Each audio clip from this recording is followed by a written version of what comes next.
Hello everyone, আমরা আজকে আবার চলে এসেছি WBSSC group C, group D, upper primary TET, WBP, clerkship, railway group D সহ বিভিন্ন পরীক্ষার গুরুত্বপূর্ণ কিছু জিকে নিয়ে।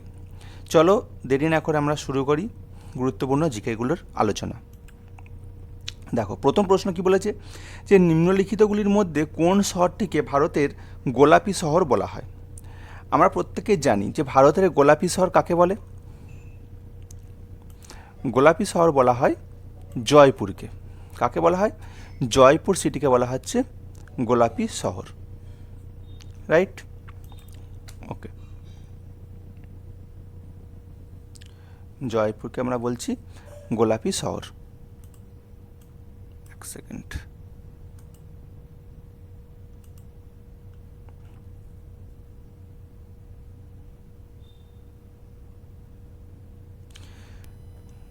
নেক্সট, ভারতের সংবিধানের কোন অনুচ্ছেদে অর্থ বিলকে সংজ্ঞায়িত করা হয়েছে? অর্থ বিল বা মানি বিল, অত্যন্ত গুরুত্বপূর্ণ একটা জায়গা মানি বিল। তো এই মানি বিলকে কততম আর্টিকেল অনুযায়ী এটাকে চিহ্নিত করব আমরা? সেটা হচ্ছে আর্টিকেল নাম্বার 110। আর্টিকেল নাম্বার 110কে আমরা মানি বিল হিসেবে বলবো। এবার এই যে মানি বিল বা অর্থ বিল, এটার স্বীকৃতি দেবে কে? কোনো বিল মানি বিল কিনা সেটা বলবে কে? সেটা বলবে স্পিকার। স্পিকার বলে দেবে যে মানি বিল কিনা। নেক্সট, স্বরাজ আমার জন্মগত অধিকার, আমি অর্জন করবই। এই উক্তিটি কার? এই উক্তিটি হচ্ছে বিখ্যাত ব্যক্তি, তার নাম হচ্ছে লোকমান্য বাল গঙ্গাধর তিলক। লোকমান্য বাল গঙ্গাধর তিলক।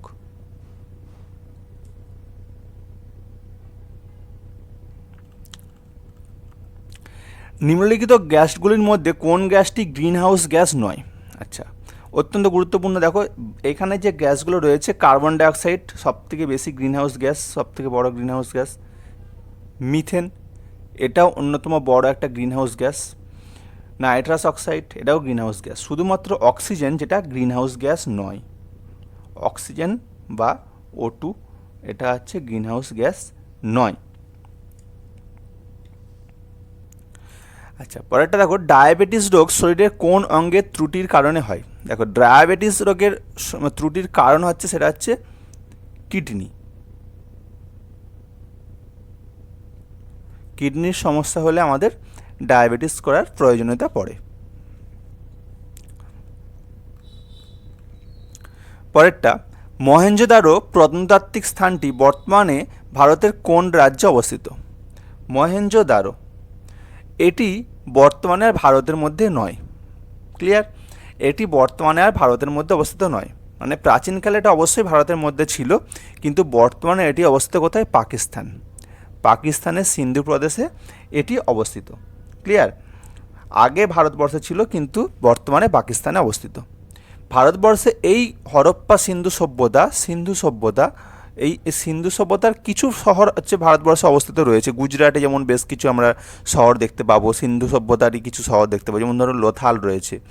তো রাজস্থানে এরকম বেশ কিছু জায়গা দেখতে পাবো, পাঞ্জাবে দেখতে পাবো। কিন্তু মূলত যে মহেঞ্জোদারো সভ্যতাটা, এই মহেঞ্জোদারো সভ্যতাটা কিন্তু মূলত পাকিস্তানেই অবস্থিত।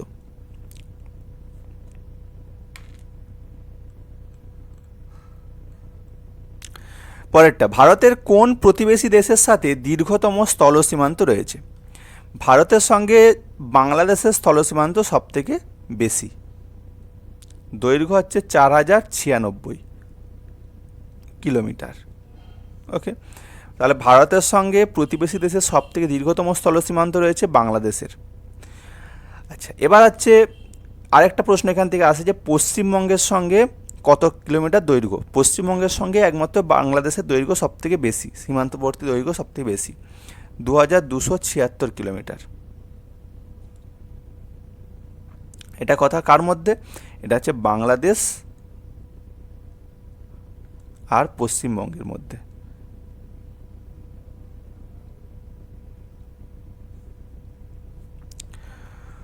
পরেরটা, গীত গোবিন্দ কাব্যগ্রন্থটি কে রচনা করেন? গীত গোবিন্দ কাব্যগ্রন্থটি কে রচনা করেন? রচনা করেন জয়দেব। জয়দেব।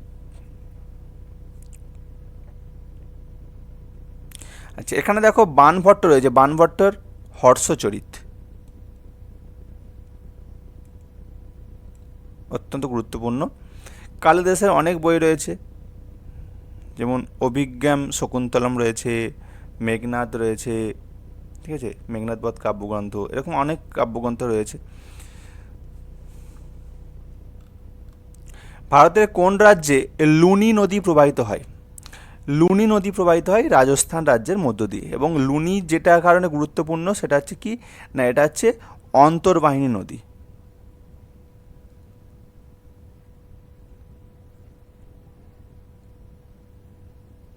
অন্তর্বাহিনী নদী, অন্তর্বাহিনী কাকে বলবো না, যে নদী মূল ভূখণ্ডের মধ্যেই সীমাবদ্ধ। মানে ধরো ভারতবর্ষের মানচিত্রে যদি দেখি, ধরো কোনো একটা নদী এইখানে এসে সমুদ্রে না পড়ে এই রকম জায়গাতেই যদি মিশে যায় কোনো জায়গার সঙ্গে, কোনো নদীর সঙ্গে, বা কোনো নদীর সঙ্গে না বলা ভুল, এখানে কোনো হ্রদের সঙ্গে যদি এখানে মোহনা হয়ে যায়, তাহলে এটা আর ভারতের ভূখণ্ডের বাইরে বেরোচ্ছে না, তাহলে এই রকম নদীকে আমরা বলবো অন্তর্বাহিনী নদী। লুনিও হচ্ছে এরকম একটা অন্তর্বাহিনী নদী, যেটা হচ্ছে এখানে কোচ্ছা টানের মধ্যে পড়ে যাচ্ছে, এটা কিন্তু আর ভারতীয় ভূখণ্ডের বাইরে বেরোচ্ছে না, তাই লুনিকে আমরা বলছি অন্তর্বাহিনী নদী, এবং এটা হচ্ছে রাজস্থানে আমরা দেখতে পাই।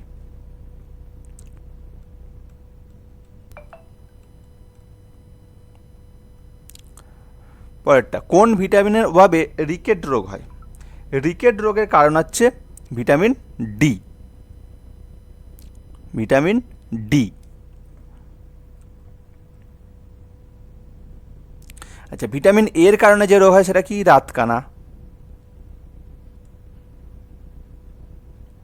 ভিটামিন সি এর গুরুত্বপূর্ণ সমস্যা হচ্ছে স্কারভি।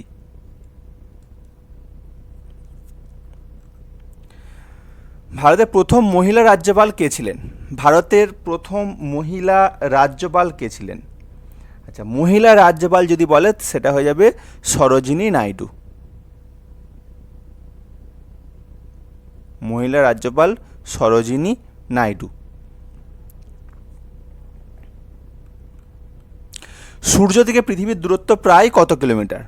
সূর্য থেকে পৃথিবীর দূরত্ব প্রায় কত কিলোমিটার? আচ্ছা, সূর্য থেকে পৃথিবীর দূরত্ব প্রায়, আমরা ছোটোবেলা থেকে পড়ে এসেছি, প্রায় 15 কোটি কিলোমিটার।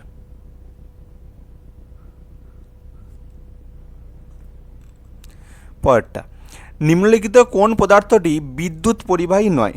নিম্নলিখিত কোন পদার্থটি বিদ্যুৎ পরিবাহী নয়? বিদ্যুৎ পরিবাহী নয় যে পদার্থ সেটা হচ্ছে রাবার। ওই জন্য দেখবে তারের ওপর যে কভারটা হয় সেটা হচ্ছে রাবারের কভার দেওয়া থাকে, যাতে বিদ্যুৎটা পরিবাহী হতে না পারে, এবং আমাদের মানে শক লাগার সম্ভাবনা যেন কমে যায় সেই জন্য। আচ্ছা, পরেরটা, ডুরান্ড কাপ কোন খেলার সাথে সম্পর্কিত? ডুরান্ড কাপ কোন খেলার সাথে সম্পর্কিত? ডুরান্ড কাপ হচ্ছে অন্যতম প্রাচীনতম ফুটবল লিগ আমাদের দেশের, সেটা হচ্ছে ফুটবলের সঙ্গেই সম্পর্কিত। নেক্সট এবং লাস্ট কোশ্চেন আজকে, সেটা হচ্ছে পঞ্চায়েত রাজ ব্যবস্থা প্রথম ভারতের কোন রাজ্যে চালু হয়েছিল? প্রথম চালু হয়েছিল রাজস্থানে। প্রথম চালু হয়েছিল রাজস্থানে। ক্লিয়ার? আচ্ছা, এবার দেখো কবে চালু হয়েছিল? চালু হয়েছিল 2রা অক্টোবর। 2রা অক্টোবর কত সালে? সালটা হচ্ছে 1959। 1959 সালে 2রা অক্টোবর পঞ্চায়েত রাজ ব্যবস্থা চালু হয়েছিল। ক্লিয়ার?